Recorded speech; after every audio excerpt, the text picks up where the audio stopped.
Hello my dear students, कैसे हैं आप लोग। मैं सौरभ श्रीवास्तव आपका स्वागत करता हूं अपने ऑफिशियल यूट्यूब चैनल उड़ान कंपटीशन क्लासेस पर। आप लोग अक्सर कहा करते थे सर मैथ के अलावा कुछ साइंस के भी सेट बना दीजिए, साइंस से भी कुछ पढ़ा दीजिए, साइंस में जो क्वेश्चन है उनको भी थोड़ा सा पढ़ा दीजिए।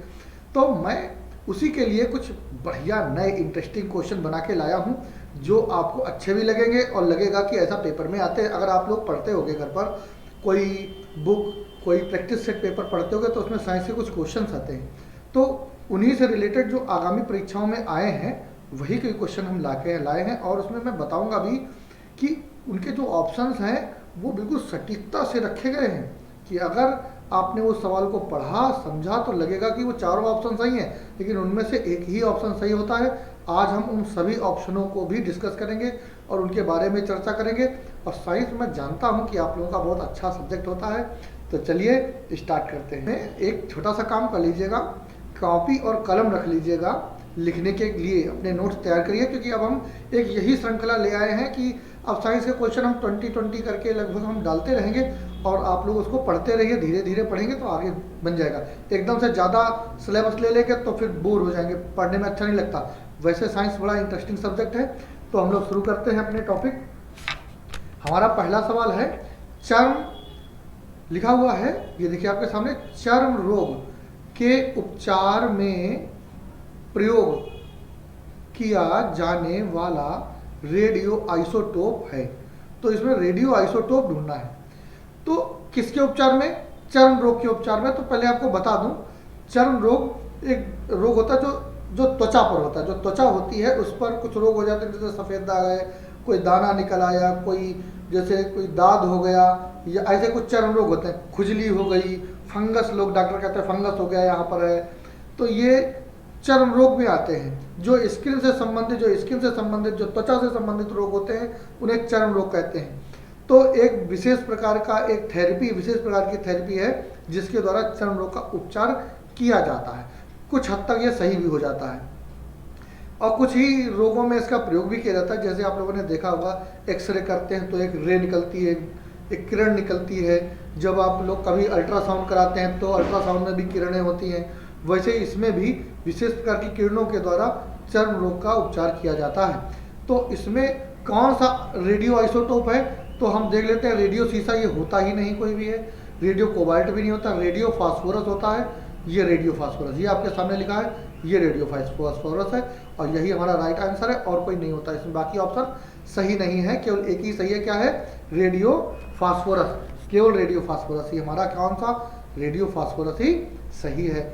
ठीक है, तो आप लोग याद रखिएगा, चर्म रोग के उपचार में प्रयोग किया जाने वाला रेडियो आइसोटोप कौन है, तो आप जान जाइएगा, रेडियो फास्फोरस। चलिए अगला सवाल यह है, बहुत अधिक ऊंचाई पर मनुष्य की लाल रुधिर कणिकाओं में कुछ परिवर्तन जरूर होता होगा। जब हम ऊंचाई पे जाते हैं तो कोई परिवर्तन होता है। क्या परिवर्तन होता है? तो इसके बारे में सबसे पहले समझते हैं। देखो, पहला ऑप्शन दिया हुआ है, का आकार बढ़ जाता है, लाल रुधिर कणिकाओं का आकार बढ़ जाता है। तो ऐसा बिल्कुल भी नहीं है। जैसे अगर आकार बढ़ जाएगा तो जो ब्लड के जो भी कार्य हैं, जो भी इसमें कार्य होते हैं ब्लड के, वो सब बाधित हो जाएंगे, रुक जाएंगे। इसलिए इसका आकार नहीं बढ़ता। आकार बढ़ने से जो इसमें प्रक्रियाएं होती हैं ब्लड में वो परिवर्तित हो जाएंगी। ठीक है, तो ये बिल्कुल गलत है, पहला ऑप्शन नहीं हो सकता। इसकी संख्या बढ़ जाती है, जो लाल रुधिर कणिकाएं हैं इनकी संख्या बढ़ जाती है। तो इसका मतलब आप समझ लीजिए बढ़ती क्यों है। तो लाल, ये बात सही है, जो पहला था वो तो गलत था, दूसरा सही हो सकता है। क्यों? इसका मैं पहले कारण बता देता हूँ।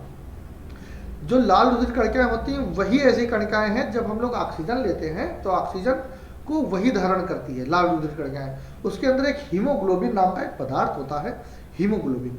वो हीमोग्लोबिन ही केवल ऑक्सीजन को कैच करता है और बाकी कोई एब्जॉर्ब नहीं कर पाता। बाकी जो हमारे ब्लड में जो भी चीज़ें होती हैं वो केवल, बाकी चीज़ें जो होती हैं उसमें केवल जो है, जो यही जो कणिका है लाल कणिका, वही ऑक्सीजन को एब्जॉर्ब करती है, बाकी कोई भी एब्जॉर्ब नहीं कर पाती है। तो जब हम कभी ऊंचाई पे जाते हैं तो जो कार्बन डाइऑक्साइड तो छोड़ दो, जो ऑक्सीजन है उसकी जो तादाद हमारे अंदर है वो कम होने लगती है। ऊपर ऑक्सीजन थोड़ी सी कम हो जाती है, सांस लेने में दिक्कत होने लगती है। तो उसकी संख्या शरीर में बरकरार बनाए रखने के लिए ये अपनी संख्या में बढ़ जाती हैं। तो ये बी ऑप्शन सही है। तीसरा मैं पढ़ देता हूँ, का आकार छोटा हो जाता है। अगर आकार छोटा हो जाएगा तो ब्लड का जो फंक्शन है वो बदल जाएंगे, जो ब्लड के कार्य हैं वो बदल जाएंगे, इसलिए ऐसा नहीं हो सकता। की संख्या घट जाती, घटती भी नहीं है। घटती उनकी है जब कोई आदमी बीमार हो जाता है, कमजोर हो जाता है, तो लाल रुधिर संख्याओं की संख्या घट जाती है। तो ये तो ऊंचाई पे जा रहा है, कोई बीमार नहीं है, तो इसमें क्या होता है कि संख्या बढ़ जाती है। ये हमारा राइट आंसर बी वाला जो है ये हमारा राइट आंसर है। ठीक है, आगे बढ़ते हैं। आधुनिक चर्म शोधन उद्योगों में ऐसी कौन सी भारी धातु, देखो इसमें लिखा है कौन सी भारी धातु पाई जाती है जो विषैली होती है। अच्छा, तो इसमें ध्यान दें, आधुनिक चर्म शोधन जब होता है, चर्म मतलब चमड़े का शोधन, जब कोई जानवरों के चमड़े उमड़े आते हैं बिकने और एक बहुत बड़ी फैक्ट्रियाँ होती हैं उनमें उनका शोधन होता है। शोधन मतलब साफ करे जाते हैं। जब साफ करे जाते हैं तो उनमें कई धातुओं का प्रयोग होता है, जिसमें से जो ये धातु है ये सबसे विषैली होती है। ये क्या करती है, वातावरण में क्रिया कर जाती है और वातावरण को दूषित कर देती है। तो क्रोमियम ही एक ऐसी धातु है जो विषैली होती है और वातावरण को दूषित करती है। चलिए आगे बढ़ते हैं। स्ट्रैंशियम लवण के द्वारा बुनसेन ज्वाला को कौन सा रंग प्रदान किया जाता है? स्ट्रैंशियम लवण के द्वारा बुनसेन ज्वाला को कौन सा रंग प्रदान किया जाता है? तो इसमें दो बातें हैं, एक है स्ट्रैंशियम ये और एक है बुनसेन। ये दो बातें आपको समझनी होंगी क्योंकि ये नई चीज़ें हैं। मान लेते हैं बेटा, जैसे ये कोई एक नलिका है, ये कोई एक क्या है, ये कोई नलिका है। आपको समझाने के लिए यहाँ पर से एक छिद्र है जिससे गैस प्रवाहित की जा रही है। क्या प्रवाहित की जा रही? गैस। ठीक है, और यहाँ पर एक छिद्र होता है, इससे वायु, ये वायु प्रवाहित किया। तो यहाँ पर एक ज्वाला ऐसी उत्पन्न होती है, जब इसे जलाया जाता है तो यहाँ पर से एक ज्वाला उत्पन्न होती है। ठीक है, तो इस प्रकार की एक नली होती है जिसे बुनसेन कहते हैं, बुनसेन।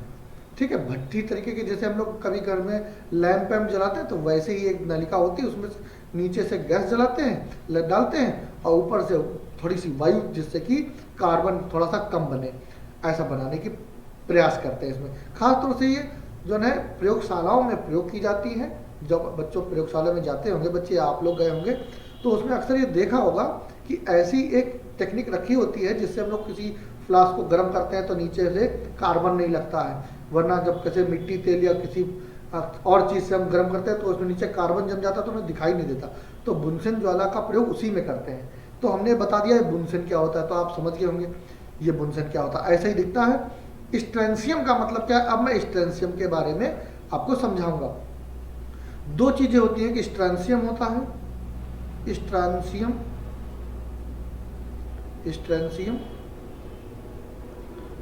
और एक होता है बेरियम।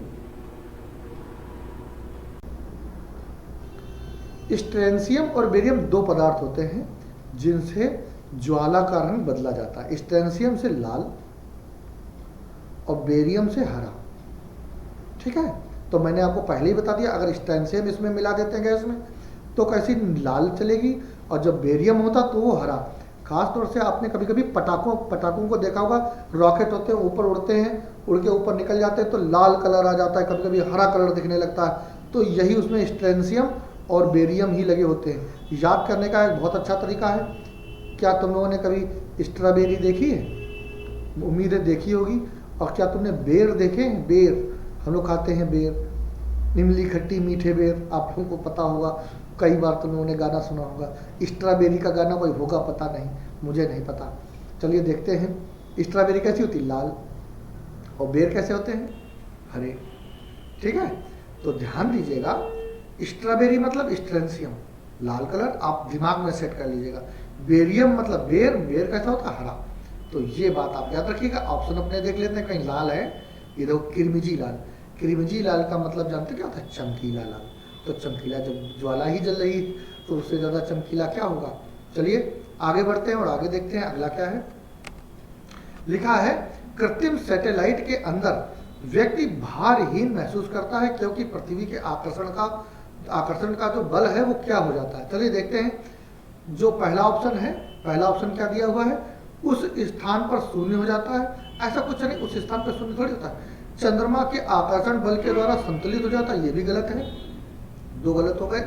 अभिकेंद्र बल समान हो जाता है, ये सही बात है। अभिकेंद्र बल समान हो जाता है, जब समान हो जाता है तब हमें भारहीनता लगने लगती है, क्योंकि अभिकेंद्र बल ऐसा होता है जो बाहर की ओर लगने लगता है।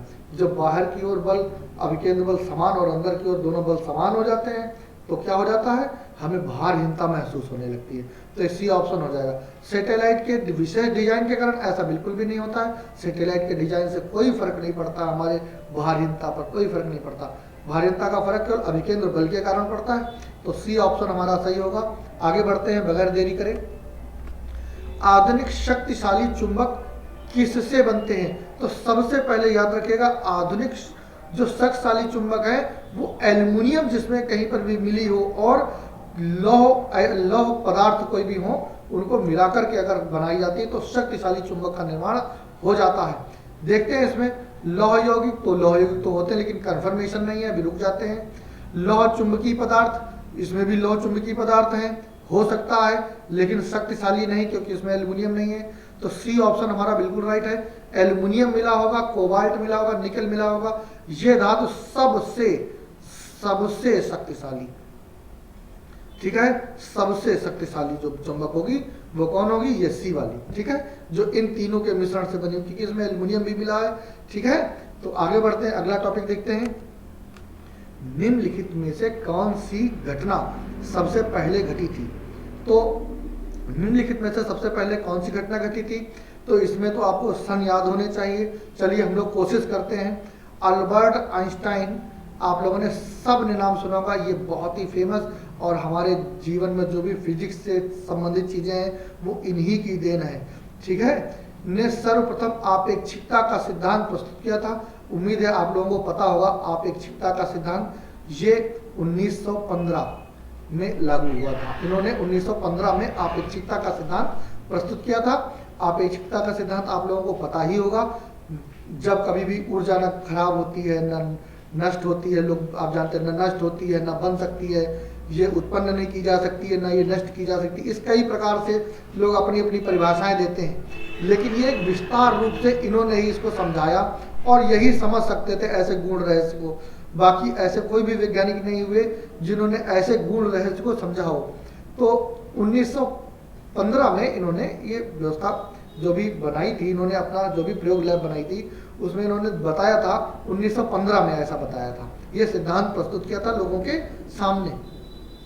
अब मैक्स प्लैंक, ये जो प्लैंक और ये मैक्स प्लैंक है, इन्होंने 1900 में ये सिद्धांत प्रस्तुत किया था। आज की जो केमिस्ट्री है वो इसी सिद्धांत पर आधारित है। बहुत अच्छा रूल इन्होंने बताया था। आजकल हम लोग इसी पर पूरी चर्चा करते हैं जब कभी भी केमिस्ट्री पढ़ते हैं। तो इनका भी बहुत बड़ा योगदान था मैक्स प्लैंक का। क्वांटम सिद्धांत सन 1900 में लागू किया गया था। फिर है मार्कोनी। मार्कोनी ने बेतार तार का सिग्नल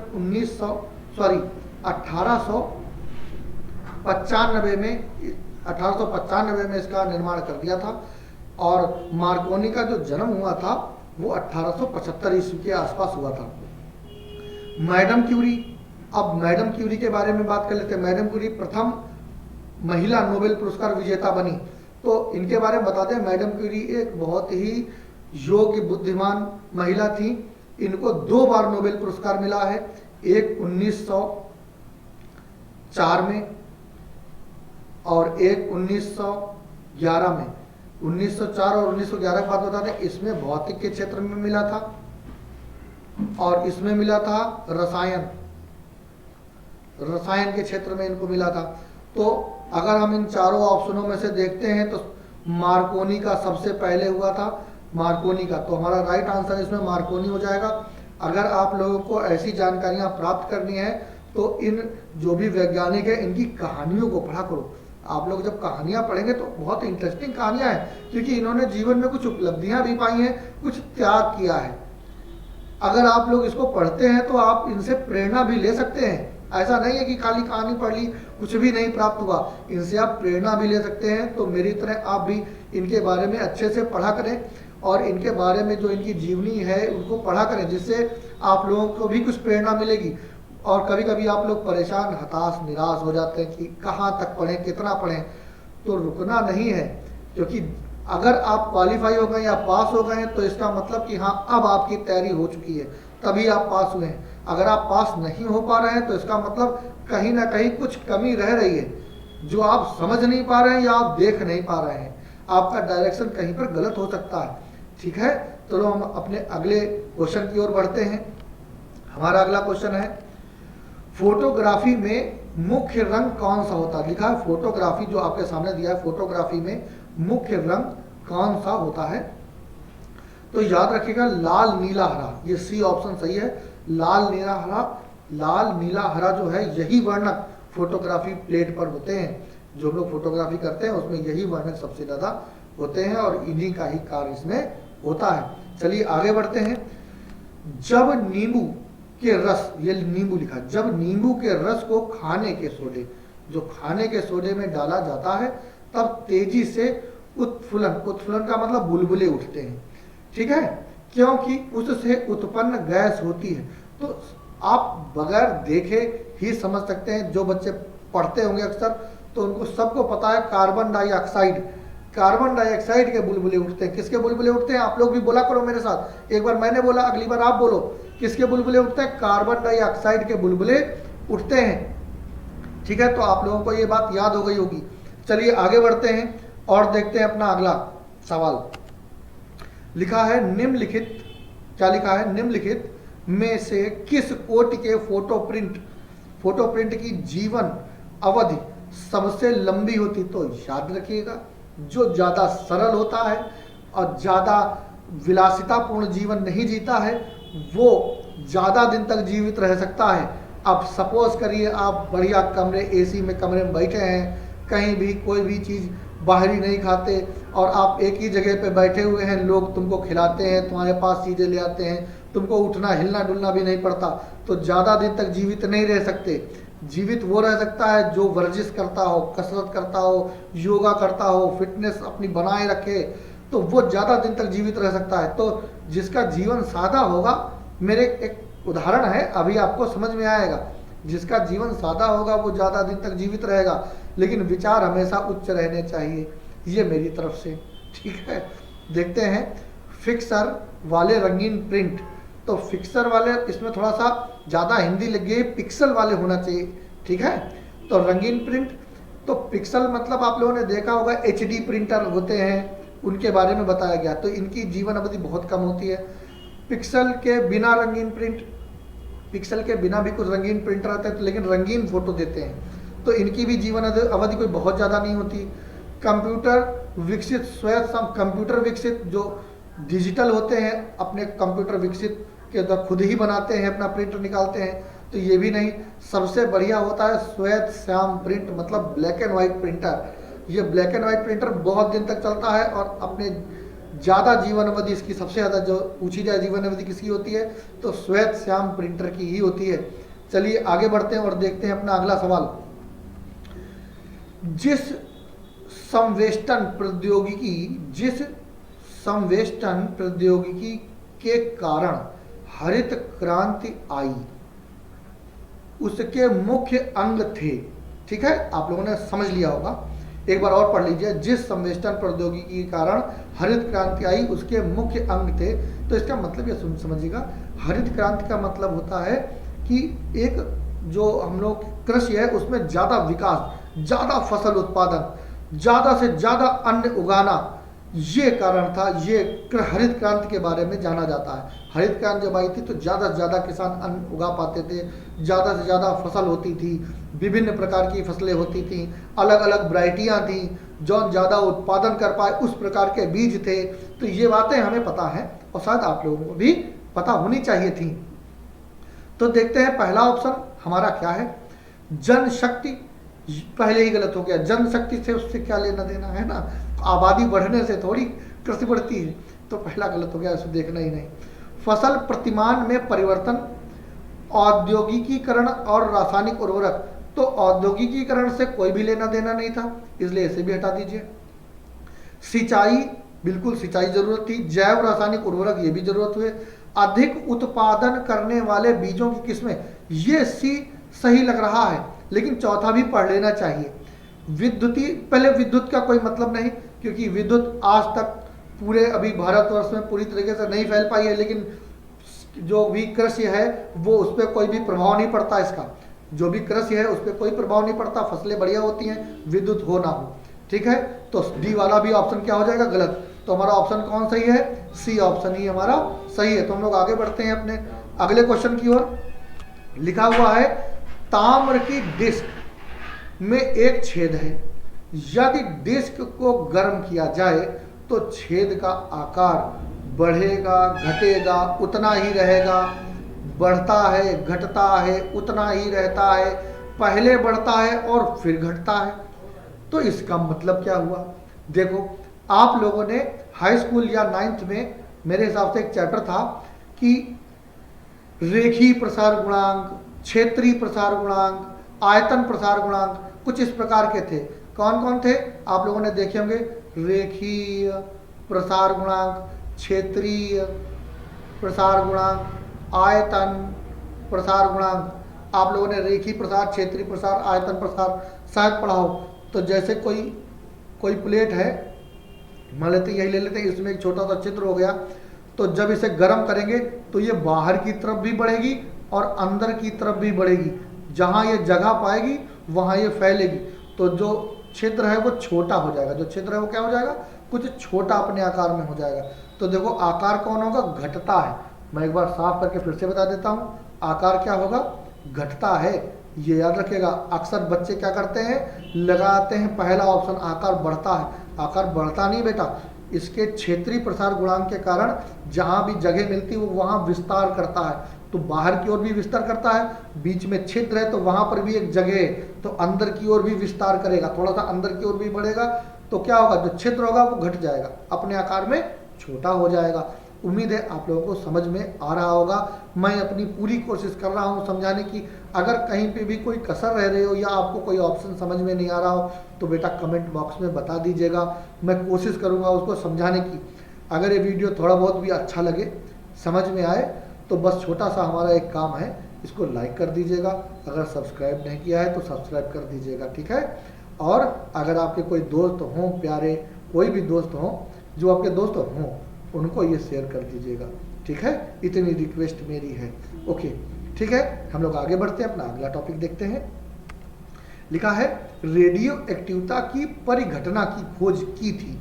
रेडियो एक्टिवता की परिघटना की खोज, देखो रेडियो एक्टिवता की परिघटना की खोज बेकरेल ने की थी, हेनरी बेकरेल ने की थी, ठीक है। इन्होंने, हेनरी बेकरेल ने 1885 ईस्वी में इसकी खोज कर ली थी, 85 या 86 में की थी। मैडम क्यूरी ने रेडियम की खोज की थी, रेडियम, मैडम क्यूरी ने रेडियम की खोज की थी। जे थॉमसन, आपने पता होगा, इलेक्ट्रॉन की खोज की थी, इलेक्ट्रॉन की खोज की थी। रोएंजन ने एक्सरे की खोज की थी, रोएंजन ने किसकी खोज की थी, एक्सरे की खोज की थी। तो मैंने सबके बारे में बताया। मैडम क्यूरी ने रेडियम की खोज की थी, जे थॉमसन ने इलेक्ट्रॉन की खोज की थी, और रोएंजन ने एक्स किरणें, नहीं आप लोग देखेंगे एक्स किरणें होती हैं, एक्सरेज, एक्सरे तो लोग कराते हो, तो इन्होंने ही खोज की थी। हेनरी बेकरेल, जो last option D option Becquerel है, ये वाला बेकरेल वाला, इन्होंने रेडियो एक्टिवता की खोज की थी 1885 के आसपास, इसमें इन्होंने की थी इसकी खोज। चलिए हम लोग आगे बढ़ते हैं, अपना अगला टॉपिक देखते हैं। औद्योगिक बहिस्राव द्वारा किए जाने वाले बेटा ये देखो जल प्रदूषण को रोकने के लिए निम्नलिखित में से कौन अपतरण को उपयोगी पाया गया, ठीक है। मैं फिर से एक बार अपडेट करा देता हूँ। औद्योगिकी बहिस्राव, आप लोग देखते होंगे उद्योगों में कचरा निकला करता है, वो नदियों में जाता है, तालाबों में जाता, झील में चला जाता है, तो उससे क्या होता है कि जल प्रदूषित हो जाता है। तो इस जल प्रदूषण को रोकने के लिए हमको क्या करना चाहिए, कौन से पौधे लगाने चाहिए। अपतरण का मतलब कौन से पौधे लगाने चाहिए, अपतरण मतलब जो चीज़ों को ऐसी, अपतरण मतलब ऐसे पदार्थों को खींच ले, तो ऐसे कौन सा, जलकुंभी को लगाया जाता है। जलकुंभी सबसे फेमस इस चीज़ में मानी जाती है, जो बहुत ज़्यादा गंदगी को खींच करके वातावरण को शुद्ध कर सकती है और जल को भी शुद्ध कर सकती है। तो इस बात को याद रखिएगा, कौन सा अपतरण, जलकुंभी। अगला बढ़ते हैं, चंद्रमा पर कोई अंतरिक्ष यात्री, चंद्रमा पर, तो चंद्रमा की बात कर रहा है, ठीक है। चंद्रमा पर कोई भी अंतरिक्ष यात्री नली की सहायता से नींबू का शरबत नहीं पी सकता। अच्छा, इसमें कोई खास बात नहीं है, नींबू का शरबत वो नहीं पी सकता, तो आप सबको ये पता होता है। चंद्रमा पर घनत्व के कारण ऐसा होता है, ऐसा नहीं, घनत्व के कारण त्वरण कम होता है, ऐसा कुछ भी नहीं, गलत हो गया पहला। चंद्रमा पर कोई वायुमंडल नहीं, ये बात सही है, चंद्रमा पर सही बात, कोई वायुमंडल नहीं है और ऐसा हम लोग नहीं कर सकते। चंद्रमा पर नींबू के शरबत का त्वरित वाष्पीकरण हो जाता है, बिल्कुल भी नहीं, क्योंकि उसमें वातावरण ही नहीं है, वाष्पीकरण होके जाएगा कहाँ, वाष्पीकरण होके जाएगा कहाँ भाई। इसमें से कोई नहीं, इसमें से कोई नहीं, ऐसा नहीं, क्योंकि एक है ऑप्शन, ये बी ऑप्शन है, चंद्रमा पर कोई वायुमंडल नहीं है, इसलिए हम लोग कोई भी चीज़ खींचेंगे तो अंदर नहीं जाएगी, ठीक है, तो खींचने पर ऐसा प्रभाव नहीं पड़ेगा, ठीक है। चलिए हम लोग आगे देखते हैं और आगे बढ़ते हैं, अपना अगला सवाल देखते हैं। बर्फ के टुकड़े एक गिलास शुद्ध जल, एक गिलास कैसे शुद्ध जल में है और एक गिलास शुद्ध अल्कोहल में डालने पर बर्फ, अब ऑप्शन में आगे दिया होगा, ठीक है। बर्फ जल में ऊपर के स्तर पर रहेगी, दूसरा है अल्कोहल में ऊपर के स्तर पर रहेगी, दोनों में एक ही स्तर पर रहेगी, अल्कोहल में तैरती रहेगी और जल में डूब जाएगी। तो मैं एक चित्र बना देता हूँ, एक गिलास ये बना दी और एक गिलास ये बना दी, इसमें जल है और इसमें अल्कोहल है, ठीक है। इसमें टुकड़े डाल दिए बर्फ के, जब हम इसमें टुकड़े डालेंगे तो ऐसा जो मैंने दिखाया है ऐसा तो बिल्कुल भी नहीं होगा, गलत है, ठीक है। जल में क्या होगा, जैसे कि मैं फिर से बनाता हूँ, ऐसा जो दिखाया गया था इस स्तर पर रहेंगे, ये वाला ऑप्शन, ये दोनों एक ही स्तर पर रहेंगे, ऐसा नहीं है। मैं आपको बिल्कुल फिगर के तरीके से बना के दिखाता हूँ। अगर ये गिलास है और पानी उसमें यहाँ तक भरा हुआ है तो ये ऐसे बर्फ़ का टुकड़ा यहाँ पे दिखाई देगा, यहाँ पे ये जल में होगा, बर्फ़ का टुकड़ा यहाँ पे तैर रहा होगा। अगर अल्कोहल है तो अल्कोहल अगर ऐसे भरी हुई है यहाँ तक, तो जो टुकड़ा होगा वो यहाँ पे पड़ा होगा, ठीक है, वो डूब जाएगा। ऐसा क्यों होता है, इसका कारण भी मैं आपको बता देता हूँ। इसका कारण ये है कि जो जल का घनत्व होता है वो बर्फ़ से ज़्यादा होता है, इसलिए ये ऊपर तैरता रहता है। लेकिन जो अल्कोहल होता है उसका घनत्व कम होता है, बर्फ़ का घनत्व ज़्यादा होता है, इसलिए बर्फ़ क्या होता है, डूब जाता है। एक बात और बता दें, जैसे अल्कोहल है, अल्कोहल के बाद हम ले लें कोई स्प्रिट है, स्प्रिट में डाल दें तब भी डूब जाएगा, जैसे पेट्रोल में डाल दें तब भी डूब जाएगा, मिट्टी के तेल में डाल दें तब भी डूब जाएगा, ठीक है। जिनका घनत्व कम होगा बर्फ़ से वो उसमें बर्फ़ डूब जाएगा, और जिसका घनत्व बर्फ़ से ज़्यादा होगा उसमें बर्फ़ ऊपर आ जाएगा, ऊपर तैरता रहेगा। तो आई होप आपको ये बात समझ में आ गई होगी। मैं आगे बढ़ता हूँ। चंद्रमा पर आने जाने की यात्रा के दौरान अधिकतम ईंधन कब खर्च होता है, तो याद रखिएगा, पहला मैं ऑप्शन पढ़ देता हूँ। उड़ान भरते समय पृथ्वी के गुरुत्व को पार करने में हो सकता है, आगे पढ़ लेते हैं, कुछ और भी हो। चंद्रमा पर उतरने पर चंद्रमा के गुरुत्व को पार करने में, अच्छा ये भी हो सकता है। तीसरा देखते हैं, चंद्रमा से उड़ान भरने पर चंद्रमा के गुरुत्व को पार करने में, ये भी थोड़ा थोड़ा है।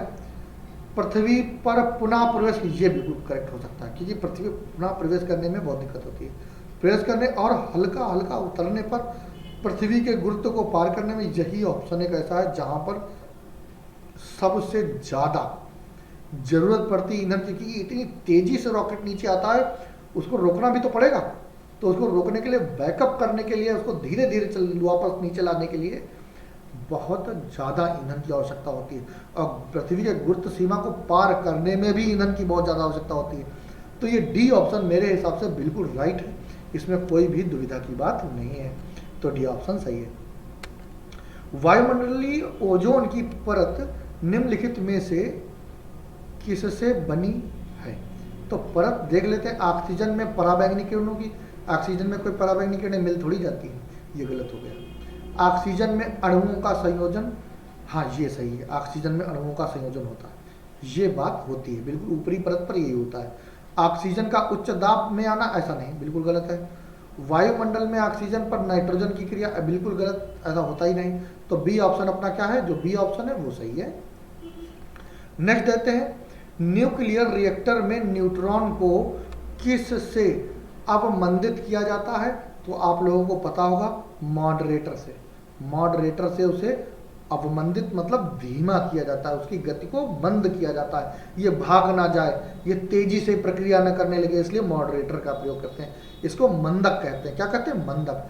नियंत्रण छड़ें, ये नहीं, ये गलत हो जाएगा। शीतलन प्रणाली, ये कोई प्रणाली उसमें शीतलन प्रणाली है। शीतलन जल, यहाँ पे D2 भारी जल होता है, उसका प्रयोग होता है। विखंडन पदार्थ, विखंडनी पदार्थ तो ऊर्जा प्रदान करता है, ये भी नहीं होता। ठीक है, तो कौन सा होगा? मॉडरेटर। ठीक है, इसे मंदक कहते हैं, जिससे हम इसके जो प्रक्रिया होती है उसको धीमा कर देते हैं। ठीक है, तो हमारा कौन सा ऑप्शन होगा? बी ऑप्शन, मॉडरेटर सही है। हमारा आज का आखिरी प्रश्न है, निम्नलिखित में से वह कंपनी कौन सी है जिसने ट्रांजिस्टर रेडियो का आविष्कार किया था? जिस कंपनी ने ट्रांजिस्टर रेडियो का आविष्कार किया था, तो ऐसी कौन सी कंपनी है? तो कंपनी वो है, नहीं, ये सोनी वाली है। ये सोनी कंपनी एक ऐसी कंपनी है जिसने इसका आविष्कार किया था। तो याद रखिएगा, बाकी नीचे की कोई कंपनी नहीं है, यही कंपनी है जिसने किसका आविष्कार किया था? रेडियो ट्रांजिस्टर का। ट्रांजिस्टर रेडियो का आविष्कार किसने किया था? सोनी ने। आई होप मैंने जो भी बताया है आप लोगों को अच्छे से समझ में आया होगा। तो डियर स्टूडेंट्स, अगर आपको अच्छा लगा है तो इसको कई बार पढ़ें, समझें। अगर आपके मतलब का हो तो आप लोग इसको लाइक कर दीजिएगा। इससे मुझे ये भी लगेगा कि मैंने जो पढ़ाया, जो मैंने मेहनत की है, वो सफल हो गई। ठीक है, और अगर अच्छा लगा है तो लोगों को लाइक करें, शेयर करें, और अगर सब्सक्राइब नहीं किया तो सब्सक्राइब कर लें, क्योंकि हम अगले भी 20-20 क्वेश्चन करके बनाते रहेंगे और तुम लोगों को देते रहेंगे, जिससे आप लोगों की तैयारी NTPC की अच्छी हो जाए। Thank you for watching.